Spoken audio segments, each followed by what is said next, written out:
On the surface, this is a story about Russell Brand, but it's also a wider story about institutions, trust, truth, uncertainty, fear, cover-ups, questioning, about how we all think. It delves into the most fundamental of human questions. What are the stories we tell ourselves? Who gets to tell those stories? And what is truth? Russell Brand's career as an entertainer was based on promiscuity, shock, extravagance, wit, intelligence. But that's the case for so many comedians. In 2013, Brand did something most comedians don't. He talked to Britain's chief mainstream media political interrogator, Jeremy Paxman. But here's the thing that it shouldn't do. Shouldn't destroy the planet, shouldn't create massive economic disparity, shouldn't ignore the needs of the people. The burden of proof is on the people with the power, not people like doing a magazine. How do you imagine that people get power? He told the incredulous Paxman that he didn't vote. What's the point? But is it true you don't even vote? Yeah, no, I don't vote. And it went viral at the time, not least because Brand is one of Britain's most recognisable faces, but because it seemed to many to capture the mood. An ordinary person telling the truth up against the establishment. It was the start of a shift towards politics. In 2014, after a stint in Hollywood, Brand wrote a book, Revolution, which he discussed in another much talked about interview on Newsnight in the UK. In the book you refer to the destruction of the Twin Towers in New York, 9/11, as what some people say looked like a controlled explosion. And one might read that as you giving some credence to conspiracy theories. You can read the book in whatever manner you would like to. Believe that the same year, he started The Trues on YouTube, reading and commenting on the UK papers, interviewing a range of people, and mostly making loosely progressive arguments. The media despising Donald Trump. Despising! Of course, for many people, the pandemic changed a lot of things, and in January of 2021, two videos stand out as having millions more views than usual, both about the Great Reset. It's a topic that Brand comes back to several times, and they always have many more views. Around this time, Brand becomes more critical of policies surrounding COVID-19. Much of it is reasonable, and he shifts to his current regular format called Stay Free, a full-time regular show with millions of subscribers, advertisers, co-presenters and guests. A few months later, in the middle of 2021, stories began running, mostly drawing from tweets on Twitter, that Brand is a conspiracy theorist. And by 2022, two competing narratives are set.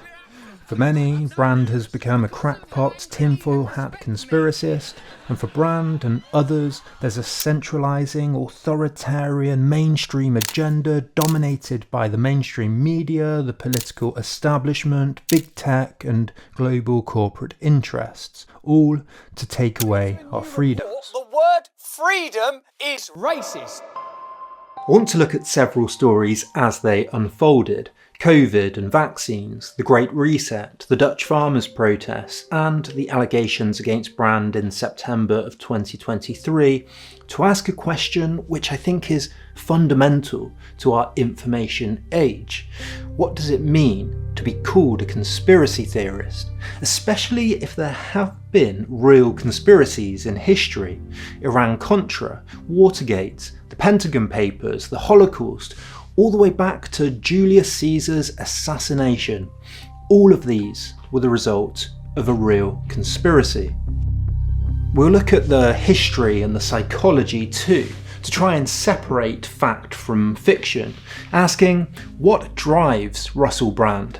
Is there any truth to what he says? How can we think about the establishment, the mainstream media, the so-called global elite? What does all of this tell us about the society that we live in? Brand talks about lots of different subjects in a lot of different ways, but there's a few themes and topics he comes back to again and again.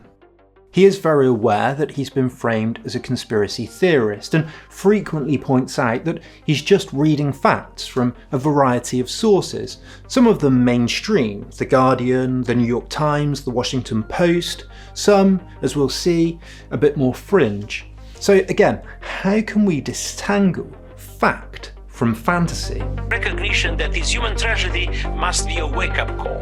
At the beginning of 2021, clips began circulating on the World Economic Forum's The Great Reset. The Great Reset are fundamental. The Great Reset is an initiative from the WEF to drastically change the direction of the economy after COVID-19 by addressing social issues and to, quote, reflect, reimagine and reset our world. Depending on who you ask, the Great Reset is anything from capitalist propaganda to a genuine attempt to address the problems with capitalism to a global conspiracy to exert more control over the population. In the case of Brand, he argued that... But of course there are some people out there that believe in shady global cabals running things from behind the scenes. Now, I don't believe that. I believe that there are plain visible economic interests that dominate the direction of international policy. That's what I believe. The video is reasonable. It criticises those who think the Great Reset is part of an authoritarian plan to take control through the justification of a manufactured fake climate crisis, for example. But the video is a hit. It has 1 million views, compared to his other videos of the time ranging around 100,000 views. He makes another, saying, we've decided to dive a little bit deeper into what you think and further evidence and your legitimate concerns. It's time to look at the... This time, 2.7 million views. And a year later, he says, the Great Reset, where you will own nothing and be happy, is being brought about by economic policy decisions made by your government that will facilitate the advance of the most powerful interests on earth. Oh? Continuing that, a new agenda is being asserted. This is not conspiracy theory. I'm going to read you the actual facts here. I'm just using rhetoric that's appealing. I'm an entertainer. Look at my cardigan. Look at my hair. Okay, so what is the Great Reset? Well, it began as a book written by the founder of the corporate lobbying group, the WEF, Klaus Schwab, and his co-author, Thierry Malloret. One review describes 3 main themes. First, a push for fairer outcomes in the global market and to address the massive inequalities produced by global capitalism. Second, efforts to address equality and sustainability by urging governments and businesses to take things like racism and climate change more seriously. And third, embrace innovation and technological solutions that could be used to address global social problems. All of this sounds reasonable enough, admirable even, but as political author Ivan Weck has pointed out, Schwab and the WEF's ideas have something fishy about them. The initiative could be seen as an exercise in corporate PR that gives multinational business leaders more power, not less, that give political elites more power, not less. In another review of the book, Stephen Umbrello concludes that the book does point out a lot of the problems we face, but has no substantive solutions. And of course, liberal elites love this stuff. Trudeau, for example, has used the language of needing a reset after COVID. This pandemic has provided an opportunity for a reset. This is our chance to accelerate our pre-pandemic efforts to reimagine economic systems that So there's plenty to criticise, but as Brand explores the Great Reset, he connects it to other events. BlackRock buying up houses, for example, or emphasising one video ominously claiming that in the future you'll own nothing and be happy, or increasing government restrictions during the pandemic, Bill Gates, and the Dutch farmers' protest. He seems, for example, to be more aligned with the Alberta Premier Jason Kenney, who has claimed that the Great Reset is, quote, describe it as a grab bag of left-wing ideas for less freedom and more government, and failed socialist policy ideas. Agenda is used frequently, and as he said, it's not a conspiracy, he's just reading the facts. So, what is a conspiracy? One definition is the belief that a number of actors join together in secret agreement in order to achieve a hidden goal which is perceived to be unlawful or malevolent. Another, by Professor of Psychology Jan Willem Proyen, argues a conspiracy has 5 components. First, it makes connections that explain disconnected actions, objects or people into patterns. Second, it involves that it was an intentional plan. Third, it involves a coalition or a group. Fourth, the goal is hostile, selfish, evil, or at odds with public interest. And 5, it operates in secret. Another definition proposes a simpler 4-criteria model. 1. A group. 2. Acting in secret. 3. To alter institutions, usurp power, hide truth or gain utility. 4. At the expense of the common good. There's also many types of conspiracy. Within government and institutions, without in the form of another country or a nefarious power, above in the form of shady elites, or even below in the form of ordinary people organising to overthrow capitalism, for example. By Proyen's criteria, the Great Reset can be thought of as a conspiracy. After all, it's intentional, it involves a group of people, some argue it's not in the public interest, and at least in part it operates in secrecy, in boardrooms and at places like Davos. But Brand points out that it's not a conspiracy. They're saying it publicly. After all. Being asserted, this is not conspiracy theory. I'm going to read you the actual facts here. But I think the more interesting component is the first one. It makes connections that explains disconnected actions, objects and people into patterns. Brand does this often, hopping between topics. So let's look at another one of those topics, the Dutch farmers' protest.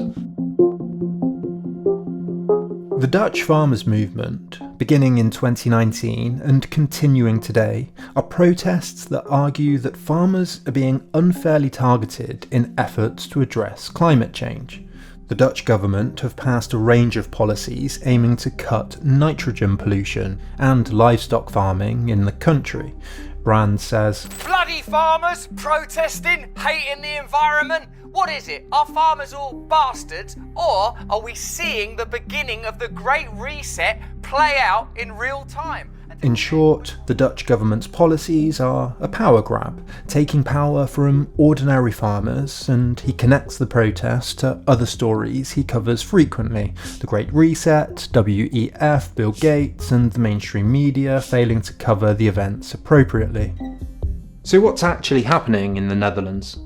Studies since the 80s have known that nitrate pollution in the ground, through drinking water and into wider ecosystems have been an increasing problem. Nitrate pollution can cause blue baby syndrome, increases in bowel cancer, respiratory problems and premature birth. It causes havoc in rivers, which nitrate-based fertiliser runs into, killing fish. The EU has identified what it calls Natura 2000 areas, fragile ecosystems that are home to rare and threatened species that need protecting. The Netherlands is an agricultural superpower. It's the second largest exporter of agricultural products in the world, and the EU's #1 exporter of meat, and unfortunately and complexly, being close to the designated Natura 2000 areas, this makes nitrate pollution in the Netherlands a big problem. The Netherlands is also an EU member state, with its freedom of movement, courts, European Parliament and so on, and support for staying in the EU in the Netherlands is very high, around 75%. The EU has legislated to reduce nitrate pollution by 2030, and more broadly, worldwide, agriculture contributes to around 1/4 to 1/3 of all greenhouse gas emissions. The Dutch government and the EU have agreed a €1.5 billion package to help 2,000 to 3,000 peak polluters, including farmers, to either innovate, relocate, change business, or, as a last resort, buy them out. Now, obviously, among many farmers, this is deeply unpopular. The Guardian reports that for agricultural entrepreneurs there will be a stopping scheme that will be as attractive as possible, said Van der Waal in a series of parliamentary briefings. For industrial peat polluters, we will get to work with a tailor-made approach and in tightening permits. After a year, we will see if this has achieved enough. Does it seem hypocritical to focus efforts on ordinary farmers rather than industrial peat polluters? Well, without speaking Dutch or looking in depth at the legislation on the surface, yeah, it does. And none of what I've just said is to blame farmers, of course, but it's obviously a complex problem with a lot of different interests, a lot of different ideas. The protests in Sri Lanka are comparable as well. And in the middle of the video, Brand makes some reasonable points. In Sri Lanka, the outright banning of all fertilisers and pesticides was disastrous. He makes points about focusing on farmers rather than finding ways to shift attention to corporations and the 1%. He says it's always ordinary people rather than the powerful, all of which I can agree with, but he ignores some of the complexity. The Dutch government has also ordered coal power plants to close, for example, and the biggest polluter in the country is Tata Steel, which the regulation does focus on, and is one of the country's biggest employers of ordinary people too. So it is a complex issue, but what stands out from Brand is the framing. It's about the Great Reset, Bill Gates, the agenda, and the next piece of the puzzle.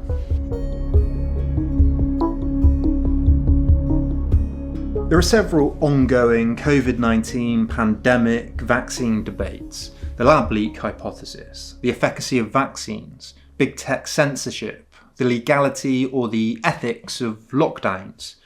And what should be clear, wherever you stand on a particular issue, is that each of these that I've just mentioned, while having a lot of crossover in that they're all to do with COVID, are somewhat different.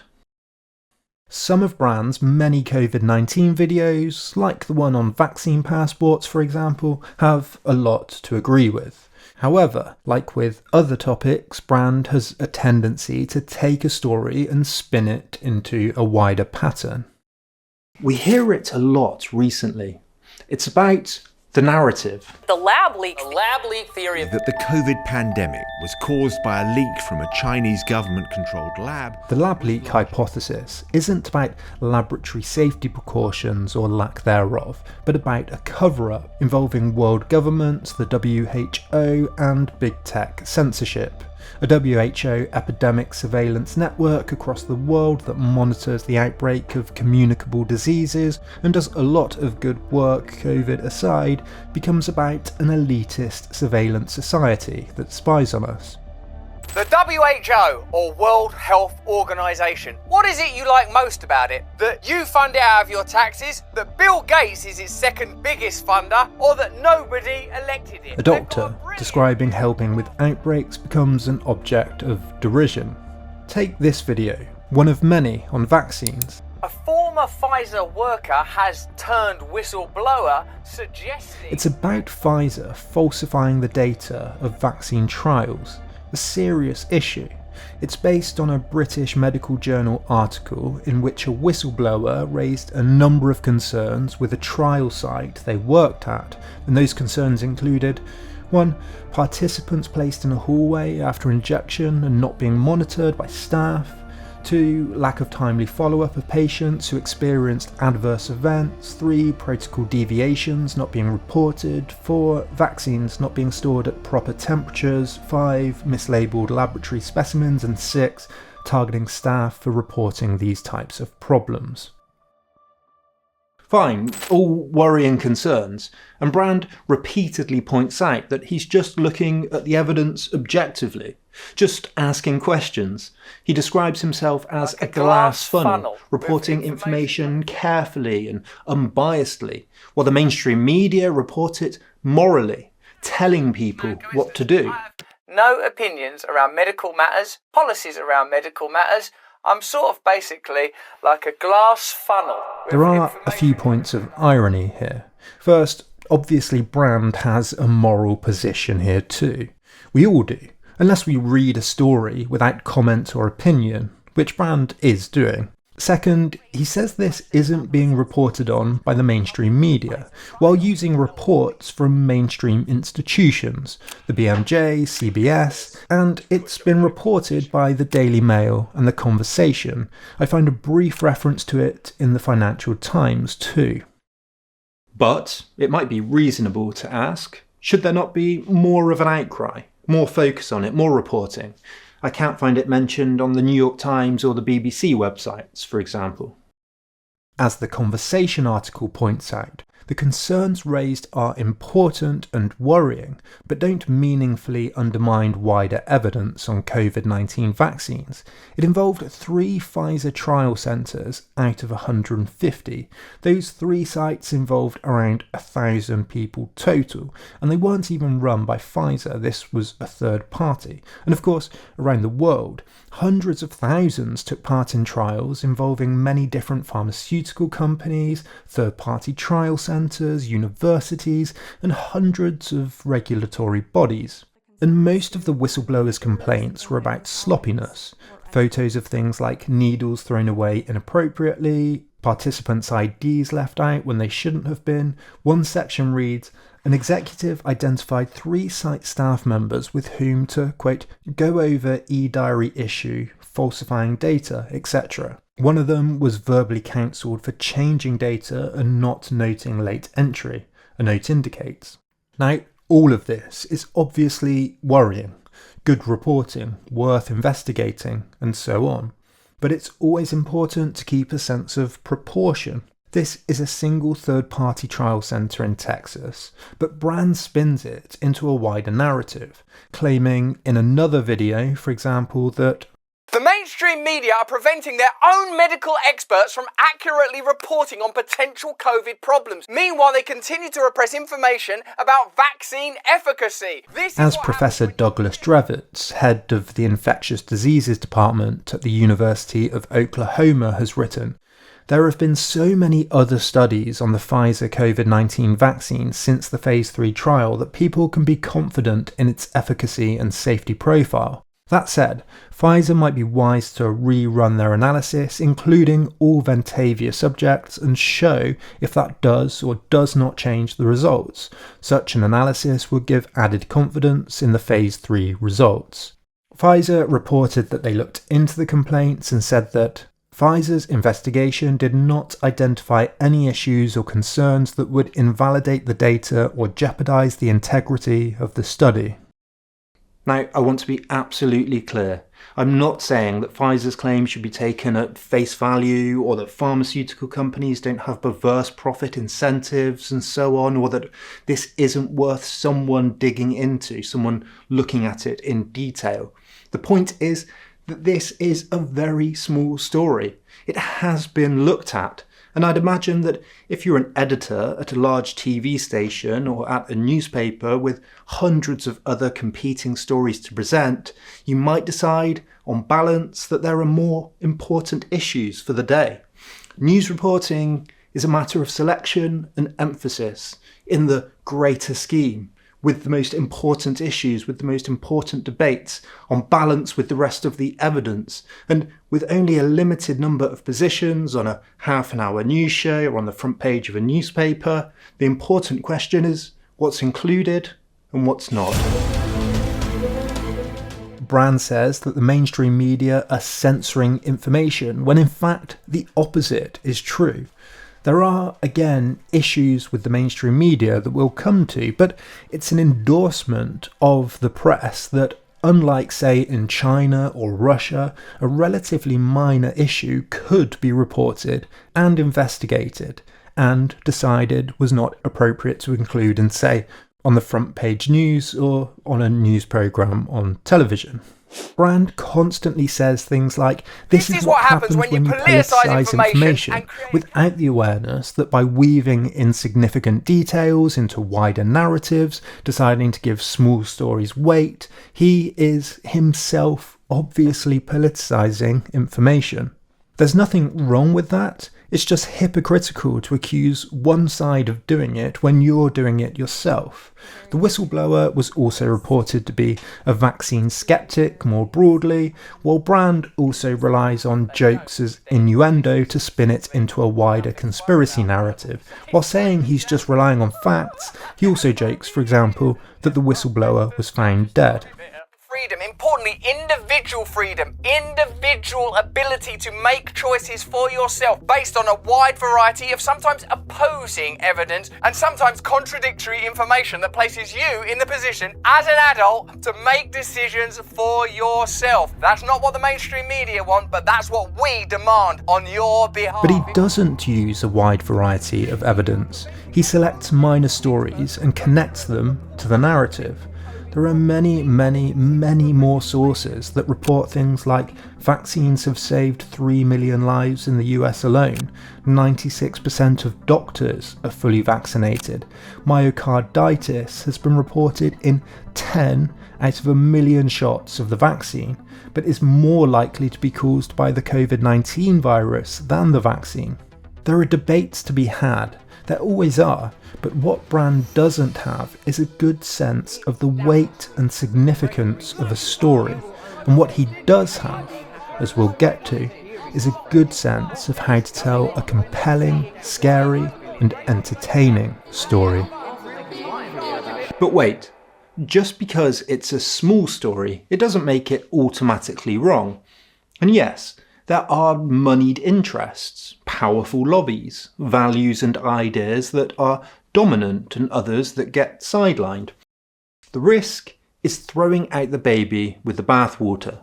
And as we saw at the beginning, some conspiracies do turn out to be true, and they weren't reported on either. So, is there any other way to separate fact from fiction? History is full of conspiracies, but they tend to be limited, a small group of people with a limited set of goals. Most conspiracy theories have turned out to be wrong, or at the very least, there's little evidence for.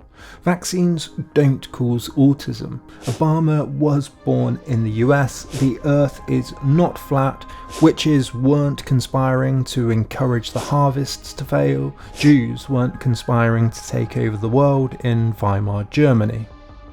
But the idea that there's some kind of agenda to take over the world that connects dots between disparate events is as old as time, and they've usually turned out to be wrong, or at least, as we'll get to, miss the real point. Some have been speculating that the real estate bubble in 2020 and into 2021 is the start of the global elite's Great Reset agenda. Now you're interested.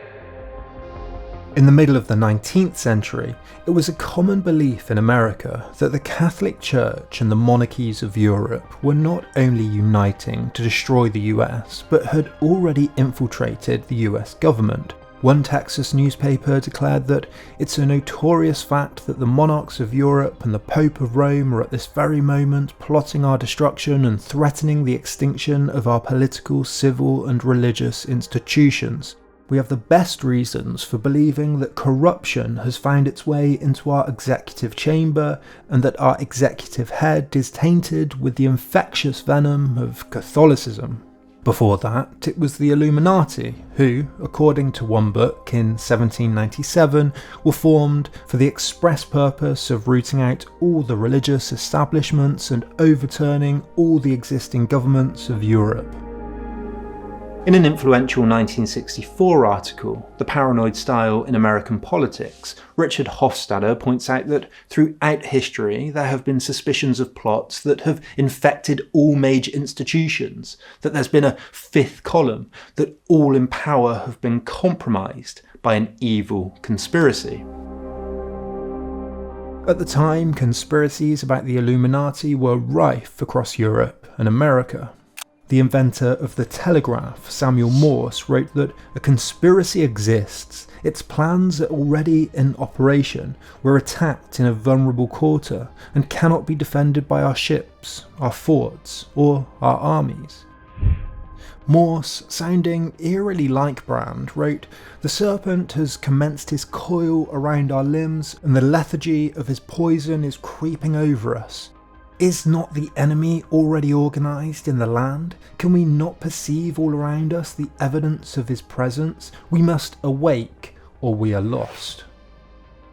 Another article worried that the Jesuits are prowling about all parts of the United States in every possible disguise, expressly to ascertain the advantageous situations and modes to disseminate popery. It was alleged that the 1893 Depression was the result of a conspiracy by Catholics to attack the US economy by starting a run on the banks. World War I began because the Austro-Hungarian Empire believed the killing of the heir to the throne, Archduke Franz Ferdinand, was the result of a Serbian government conspiracy, and so they attacked Serbia, setting off a chain of events leading to World War.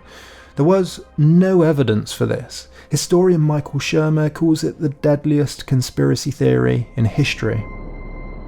Senator McCarthy famously believed a communist conspiracy had infiltrated every American institution.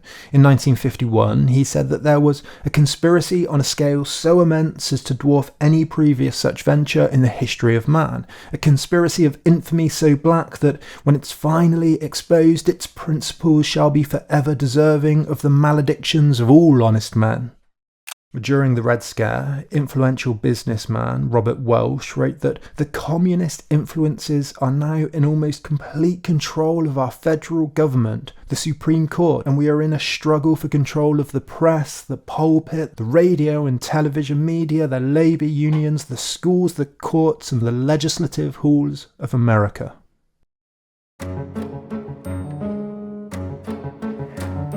One of the key distinctions here is between phrases like an agenda and conspiracy. Brand, while defending himself as not being a conspiracy theorist, tends to use terms like agenda, or they a lot, or things like the global elite. The difference between purposeful collusion across institutions in secret with an evil plan and a pattern of, say, certain values aligning between corporations and neoliberal politicians. Sometimes the difference between the two is a gradient more than black and white, but another way we can untangle this is to look at studies about who believes in conspiracies and for what reasons. First, a lot of people believe in them. 1/3 believe Obama is not American, 1/3 that 9/11 was an inside job, 1/4 that COVID was a hoax, 30% that chemtrails are somewhat true, and 33% believe that the government are covering up something about the North Dakota crash. Never heard of it? That's because researchers made it up. They polled people about their beliefs in conspiracies and included a completely made-up event in North Dakota, and people instinctively believed that the government was hiding something about it. People are naturally suspicious of power, which is, of course, a good thing, but for some people, that leads to a belief in conspiracy. Why? Well, there are several factors that psychologists have looked at. The first is uncertainty. Psychologist Jan Willem Pruin points out that at a fundamental level, conspiracy theories are a response to uncertainty. He writes, "Conspiracy theories originate through the same cognitive processes that produce other types of belief, e.g. New Age, spirituality. They reflect a desire to protect one's group against a potentially hostile outgroup, and they are often grounded in strong ideologies. Conspiracy theories are a natural defensive reaction to feelings of uncertainty and fear." Responding to uncertainty and fear by hypothesizing a threat is an evolutionary instinct. You're better off jumping at the sight of a stick in the long grass than by being bitten by a snake, for example. The same thing happens when we see shapes in the darkness. We are risk-calculating creatures, always on the watch for danger. And we do this by looking for patterns. Jonathan Kay writes that conspiracism is a stubborn creed because humans are pattern-seeking animals. Show us a sky full of stars and we'll arrange them into animals and giant spoons. Show us a world full of random misery and we'll use the same trick to connect the dots into secret conspiracies. Psychologists call it pattern perception. I like to think of it as patternification. Pruian writes, pattern perception is the tendency of the human mind to connect dots and perceive meaningful and causal relationships between people, objects, animals, and events. Perceiving patterns is the opposite of perceiving randomness. Again, all very reasonable, but sometimes the stick in the grass is just a stick in the grass, and sometimes an event is just random, meaningless, an accident, a result of incompetence, ignorance, and so on. Pruian writes, sometimes events truly are random, but most people perceive patterns anyway. This is referred to as illusory pattern perception. People sometimes see meaningful relationships that just do not exist. We do it all the time, but what's interesting in research is that some people see patterns more readily than others. In studies, people who see patterns in abstract paintings, random dots, or coin tosses were more likely to believe in conspiracy theories, paranormal phenomena, and be religious. People who believe in astrology, spiritual healing, telepathy, and communication with the dead are all likely to believe in conspiracy theories. Belief in conspiracies have also been shown to increase after natural disasters, when people feel a lack of control. Threat leads to the formation of a belief in a pattern in response to that threat. While we're all distracted In many, by no means all, charges, but many of Brand's videos, small stories, a small sample of data, a single piece of evidence, or fringe ideas become spun or magnified into a wider pattern. In this video, he links the Great Reset and the WEF's video You'll Own Nothing and Be Happy to movements in the financial markets, a story about BlackRock buying up real estate. It's all part of the agenda.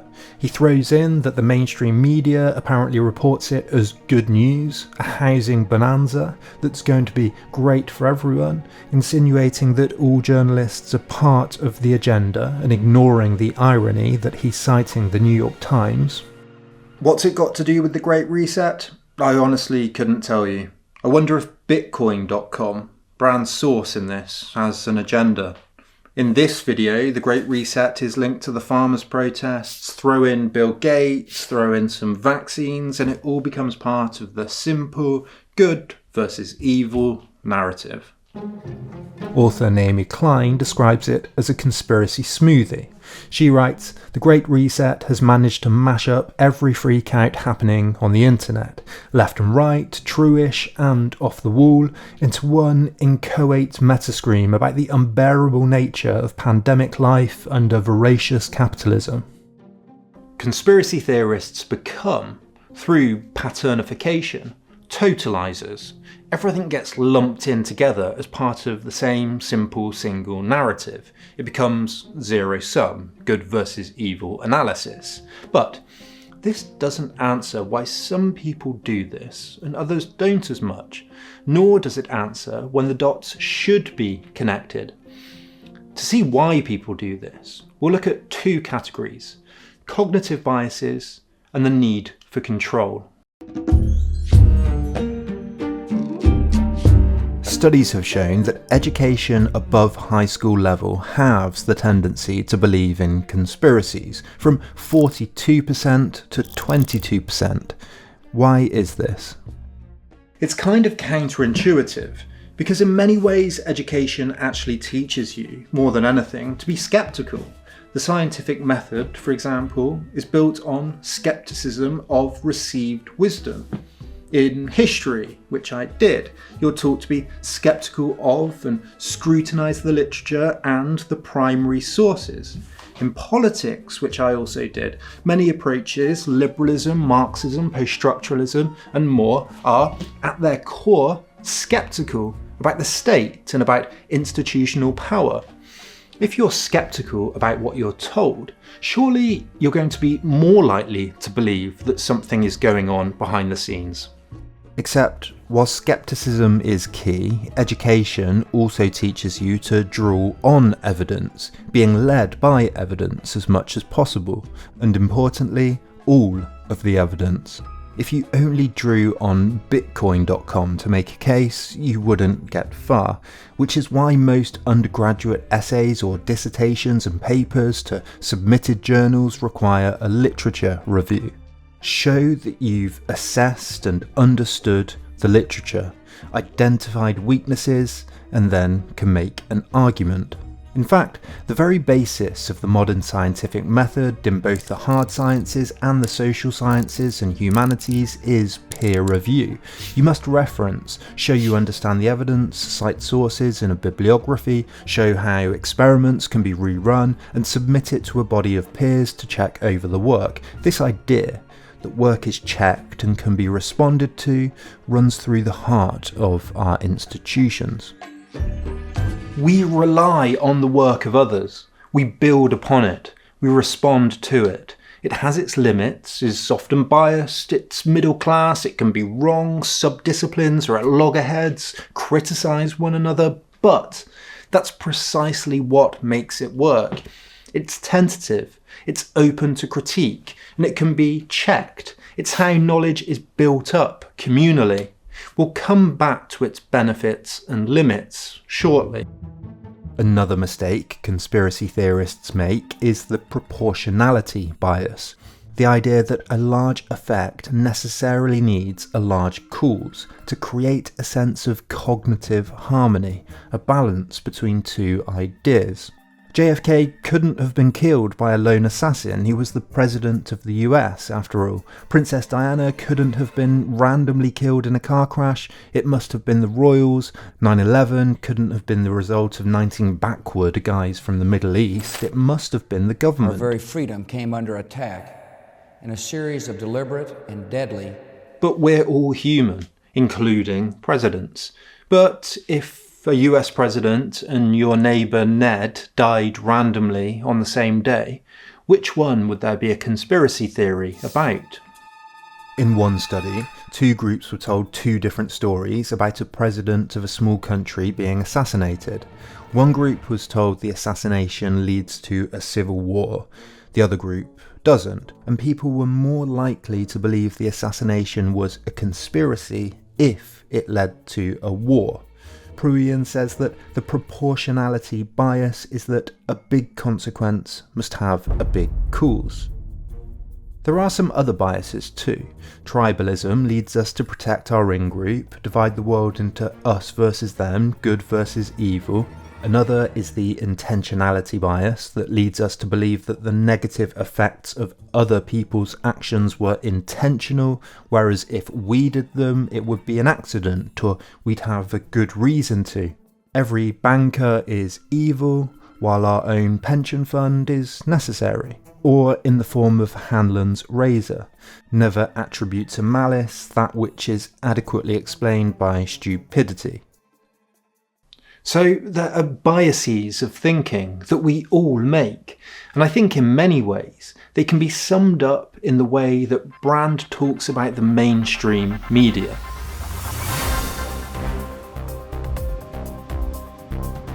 I think combining these fallacies and thinking about the way Brand tells a small story, like the Pfizer data falsification story, and turns it into a global elite agenda, gives us a good frame to think about Brand's critique of the mainstream media.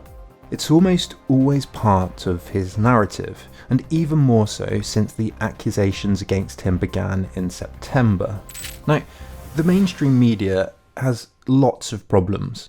They're diverse problems, not least of which that they tend to be close to elites, institutionalised, cosy with politicians, centred in and overly focused on places like Washington, London and New York, and have financial interests. The list goes on. But to paint hundreds of thousands of journalists, and that's the figure in the US and the UK alone, as part of an agenda is not only naive, it's dangerous. First, large media institutions could not get away with relying on small stories to construct speculative narratives like Brand does. They're always going to be led, for good and for bad, by the dominant body of evidence that's available. If 99% of scientists believe that the vaccine is safe and effective, the BBC is going to report it that way. That's what you get from the mainstream media. Media literacy is to read the news widely, know an institution's biases, and to read elsewhere too. Second, the surge in independent media is a great thing. You're watching it now. Obviously, I'm an enthusiast. However, independent does not automatically mean authentic, unbiased, giving a voice to the voiceless, free, or any of the other superlatives that you hear. Independent media largely relies on stories investigated and first reported by the same mainstream media they go on to criticise. Brand does this all the time. Independent media rarely have the budget to execute year-long investigations, report from war zones, get access to archives and data quickly, get to the scene of a disaster or a protest while it's happening, get the connections to talk to the right people quickly. Media institutions are important for these very reasons. We need institutions with the budget and connections to do these things. Compare this to Brand, reading from Bitcoin.com. And third, to paint everyone in the mainstream media in the same way is to ignore that the media is made of millions of people around the world, doing work passionately, carefully, with varied opinions and interests. To frame the mainstream media as monolithic and use language like us versus them is dangerous. By now you're probably aware that the British government have asked big tech platforms to censor our online content, and that some online platforms have complied with that request. Brand paints anyone who is part of the narrative as a stooge for a centralising corporate and government agenda to take away your freedom. But as any cursory look at a textbook on propaganda will show, that's not how influence works in authoritarian countries, let alone liberal ones. Brand relies on a kind of top-down model of propaganda in which power and money directs information, education, news, opinion downwards, through the press and the schools, into the minds of a mindless population. But as Jonathan Auerbach and Russ Costronovo point out in their introduction to the Oxford Handbook on Propaganda, propaganda is not total, even in totalitarian regimes. Persuasion by information is much more complex, and they write, people consume propaganda, but they also produce and package their own information, just as they always create and spin their own truths. If you think that the mainstream media are just propagandists, then I implore you just to look at the facts on any one of these issues that we've looked at. For example, just to take one quickly, 1 million people have died from COVID-19 in the US alone, and vaccine hesitancy has been estimated to have led to 300,000 preventable deaths. That's a study from Brown, Harvard, the New York Times, and more. If you think that the mainstream media are just propagandists, take a look through the Pulitzer Prize nominees at the investigations from just the past year. Again, I want to be crystal clear on this. I'm not saying that there aren't many criticisms to be made, and that obviously the mainstream media are de facto in the centre, and that any collective, radical, or in particular socialistic solutions or candidates will never get a fair shout, and that lobbying and money will always delegitimise certain solutions that don't align with their interests, and that supporting independent progressive media is crucial to countering that. But none of these criticisms paints the mainstream media and all the people in it as monolithic, evil propaganda. It's simplistic, it's dangerous, it's wrong, and as we'll see, it's often about something else. Narcissism, control, and, in some cases, outright lies. To have it off, right? As sort of, thanks. Yeah, why not? Yeah, let's cheer the idea of sex. Sex. The love of In it. September of 2023, Channel 4 and The Telegraph in the UK released an investigation into Brand that included allegations of sexual assault and rape. The day before, Brand posted a video on YouTube and Rumble denying the allegations. Obviously, it's been an extraordinary and distressing week, and I thank you very much. What happened next, for many, seemed to prove Brand's point. The media focused its attention on Brand.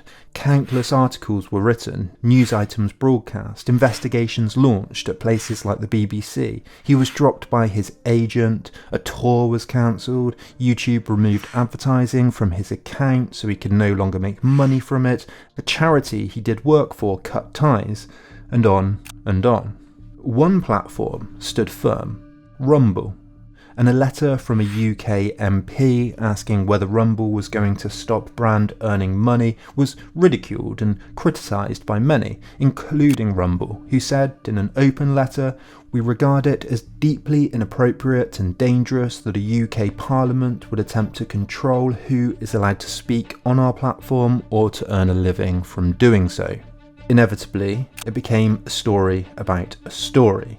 Free speech, cancel culture, the establishment, the agenda. There are, again, reasonable debates to be had here.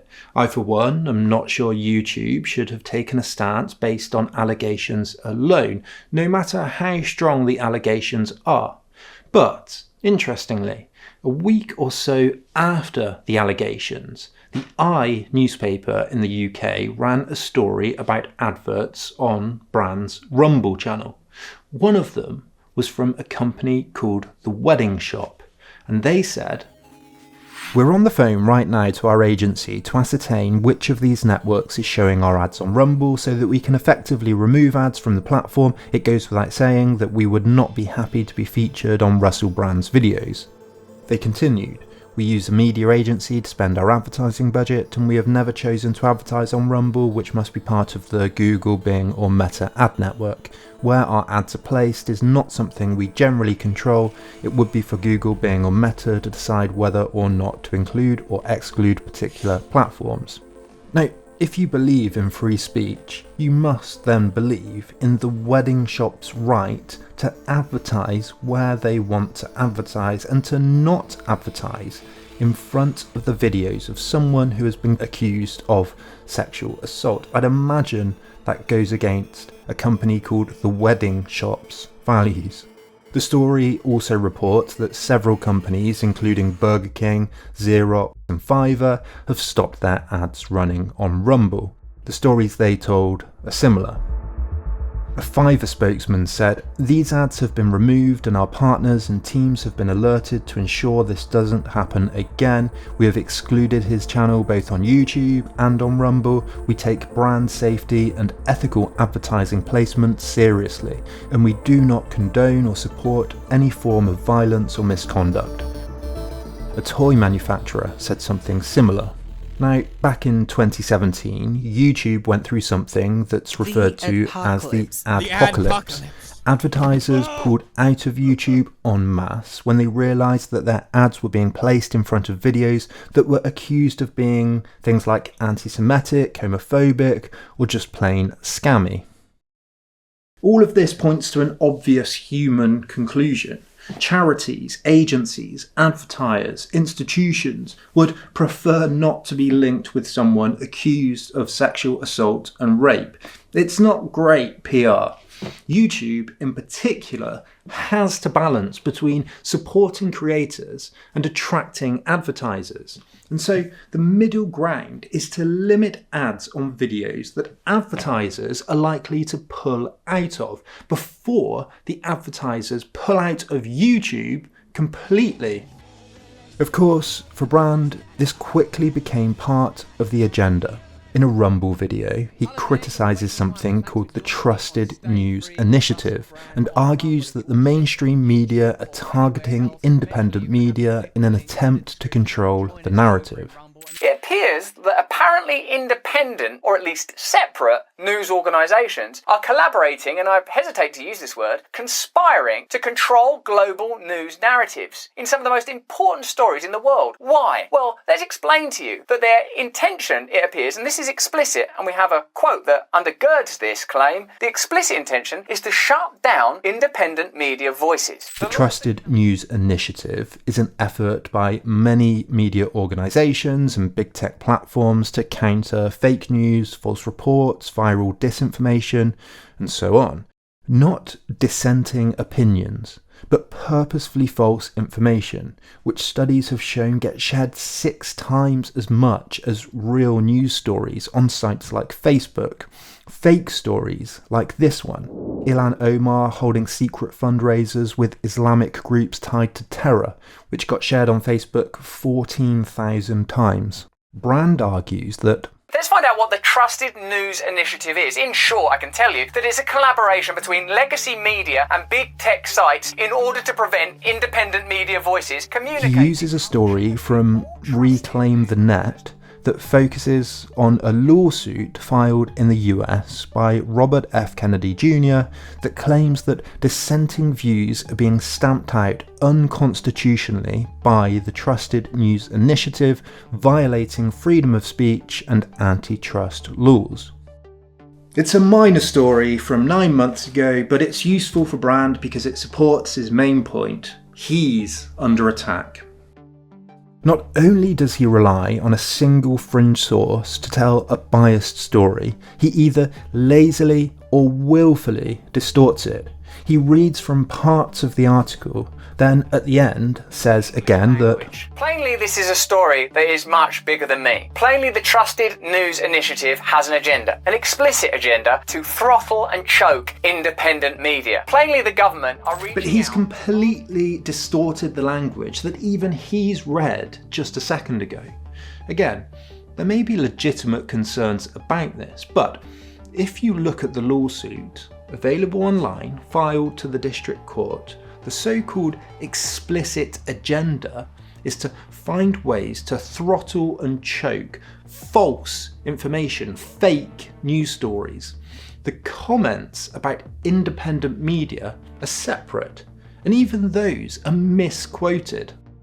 The quote Brand reads out is from Jamie Angus at BBC News saying this. So here's that quote. Because actually the real rivalry now is not between, for example, the BBC and CNN globally. It's actually between all trusted news providers, trusted means members of this cartel, trusted news providers, and a tidal wave of unchecked reporting, uncensored reporting, that's being piped out mainly through digital platforms, independent media like this. That's the real competition now in the digital media world.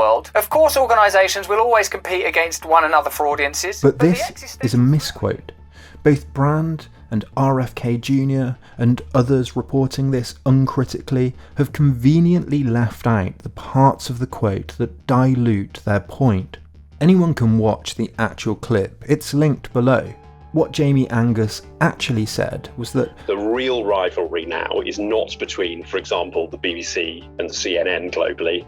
It's actually between all trusted news providers and a tidal wave of unchecked, incorrect, or in fact explicitly malicious nonsense that's being piped out mainly through digital platforms specifically to destabilize regions of the world. That's the real competition now in the digital media world. Of course, organizations will always compete with each other for audiences, but the existential threat, I think, is that overall breakdown in trust so that the context is not only left out, it's manipulated.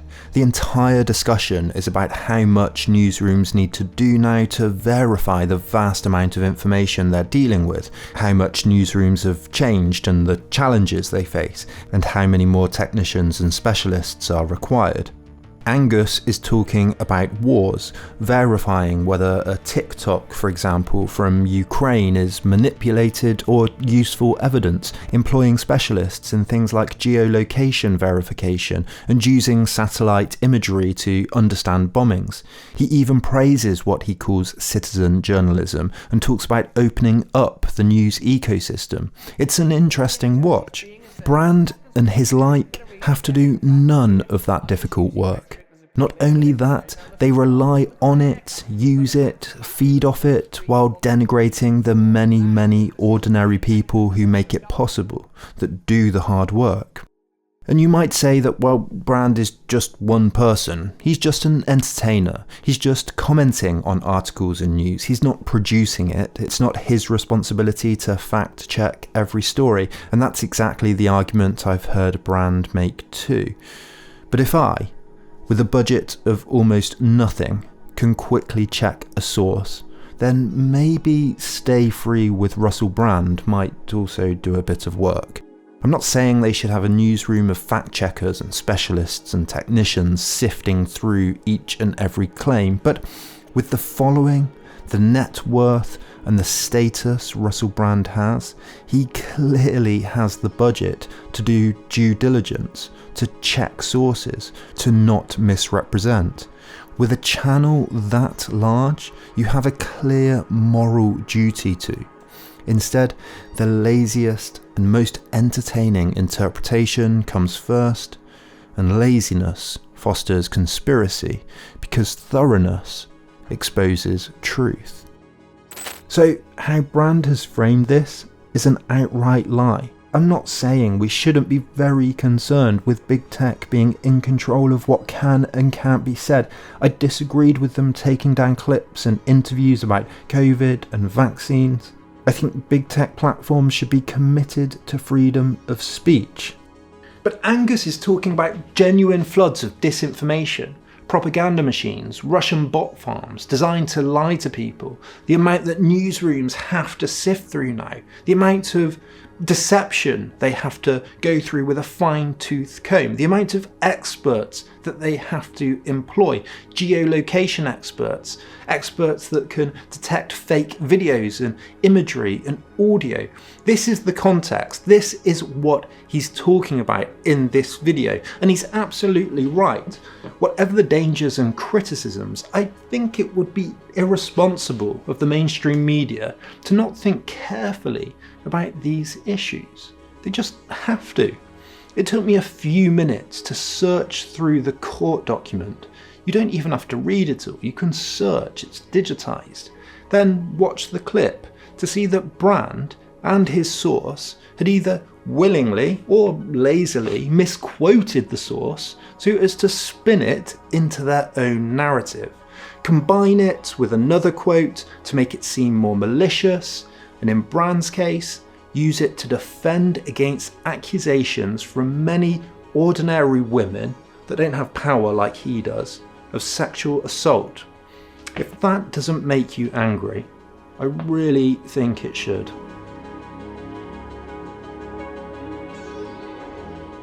In his book on conspiracy theories, Michael Shermer writes that seeing patterns everywhere, patternification, is the need for control. He writes, the economy is not this crazy patchwork of supply and demand laws, market forces, interest rate changes, tax policies, business cycles, boom and bust fluctuations, recessions and upswings, bull and bear markets and the like. Instead, it's a conspiracy of a handful of powerful people variously identified as the Illuminati, the Bilderberger Group, the Council on Foreign Relations, the Trilateral Commission, the Rockefellers and the Rothschilds. He continues, conspiracists believe that the complex and messy world of politics, economics and culture can all be explained by a single conspiracy and conspiratorial event that downplays chance and attributes everything to this final end of history. Instead of acknowledging messiness, complicated people, multiple motives. Conspiracy thinking sees a pattern as a result of purposeful agency in an attempt to control others. Psychologists Mark Landau and Aaron Kay looked at studies that show how people compensate for perceived loss of control by trying to restore control themselves by, quote, bolstering personal agency, affiliating with external systems perceived to be acting on the self's behalf, and affirming clear contingencies between actions and outcomes, and seeking out and preferring simple, clear and consistent interpretations of the social and physical environments. In another study, participants were asked to think of an incident in their lives where they felt in control, while another group were asked to think of an incident where they weren't. The latter group were more likely to believe in conspiracy theories presented to them after. Psychologists Joshua Hart and Molly Grather did a study and found that conspiracy believers, quote, are relatively untrusting, ideologically eccentric, concerned about personal safety, and prone to perceiving agency in actions. One of the most important findings in studies is that narcissism, the belief in one's superiority and need for special treatment, is a very strong predictor of believing in conspiracies. Narcissists are also more sensitive to perceived threats.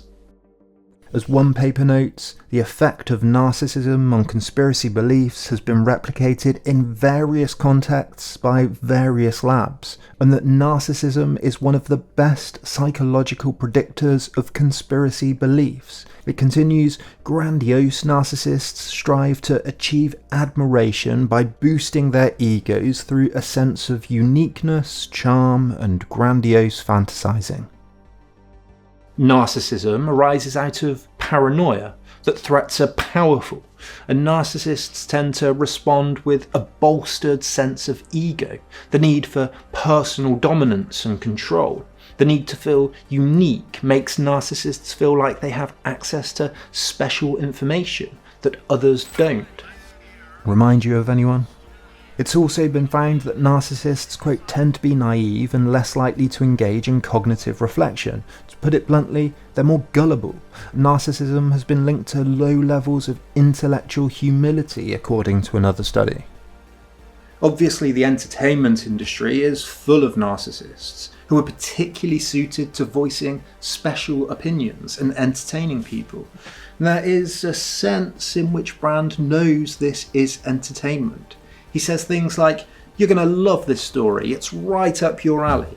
It's a strange way to frame a story if you really think it's an existential threat. Klaus Schwab, WEF stuff, you're going to love it. These new systems of social credit. What you get is a kind of narcissistic news porn based on paranoia and a need to control a narrative. Brand's an entertainer. And I don't want to be psychoanalyzing anyone, so take this with a pinch of salt, but Joe Rogan, Elon Musk and Brand, three major figures who talk about conspiracy theories a lot, come from a place, as I understand it, where maybe they wished they had more agency, more control over their lives. Musk had a very troubled and abusive childhood in South Africa. Rogan has talked about how he moved around a lot and got bullied and I think learned to fight to defend himself, and Brand has a well-documented history of addiction. What this can lead to is an idea of not being in control, a world of threat and a sense of paranoia. The Merriam-Webster dictionary defines paranoia as systematized delusions of persecution. It leads to the need to form a narrative to help a person feel superior by having access to special knowledge about larger forces out to persecute them and that they themselves have overcome. And guess what? You too can overcome them. In the paranoid style in American politics, Hofstadter pointed out that the paranoid sees an enemy that's pervasive, powerful, conspiratorial, pulling the strings, and importantly, everywhere. He wrote that the proponents of the paranoid style regard a vast or gigantic conspiracy as the motive force in historical events. History is a conspiracy, set in motion by demonic forces of almost transcendent power, and what is felt to be needed to defeat it is not the usual methods of political give and take, but an all-out crusade. He continued that the enemy is a perfect model of malice, a kind of amoral Superman, sinister, ubiquitous, powerful, cruel, sensual, luxury-loving. He makes crises, starts runs on banks, causes depressions, manufactures disasters, and then enjoys and profits from the misery he has produced. He controls the press, manages the news, brainwashes, seduces, has control of the education system, and for the paranoid, nothing but complete victory will do. Since the enemy is thought of as being totally evil and totally unappeasable, he must be totally eliminated. And it's why Brand seems to get on so well with Tucker Carlson. Russell Brand has been an actor, a comedian, a podcast host for decades. Carlson is well versed in something his former employer Fox News revolutionised. I talked about this in another video. News as entertainment. Flashy graphics, sensationalist language, us versus them narratives, a conspiracy involving every institution that they keep coming back to draw viewers in. Fox realised that it's the ongoing narrative, the good versus evil story that keeps people coming back, and so Carlson and Brand like him pick a small story or a study or a witness that supports their long-running, dramatic, paranoid, narcissistic narrative that gets views, rather than doing it the other way round, where you take the larger story and talk about it rather than fitting it into your narrative. It's not reporting, it's not journalism, it's not news, it's entertainment. They take a few points and the rest is how it's said, with anger or charisma, with jokes, with a story of good versus evil. It's shallow news porn. None of this is to disagree with Brand's wider alleged motivations. None of this is to defend a political system that's failing ordinary people in many, many cases. None of this is to deny that inequality is widening, that wealth is moving upwards, that wages have stagnated for a long time, that people are underrepresented. None of this is to deny that lobbying, money, selfish interests, corporate greed all play a central role in politics, and none of this is to argue that there's anything wrong with looking at big pharma's financial incentives, criticising the Great Reset, or emphasising the concerns of farmers in climate policy. None of this is to say that we don't need radical solutions. What this is absolutely to reject is the framing, the paranoid style, the good versus evil narrative, the narrow selection of stories and evidence to suit your own entertaining, dramatic narrative, the linking of every issue together into a totalising agenda. Brand paints the mainstream media narrative as a lie. His is not only a bigger lie, but also a self-aggrandizing and dangerous one. George Monbiot writes that he appears to have switched from challenging injustice to conjuring phantoms. If, as I suspect it might, politics takes a very dark turn in the next few years, it will partly be as a result of people like Brand.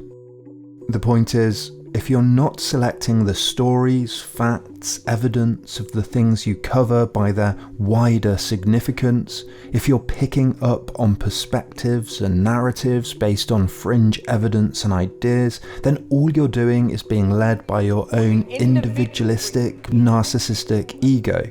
Which is why his criticism of the mainstream media has only increased since an investigation into his very well-known behaviour in the past was released.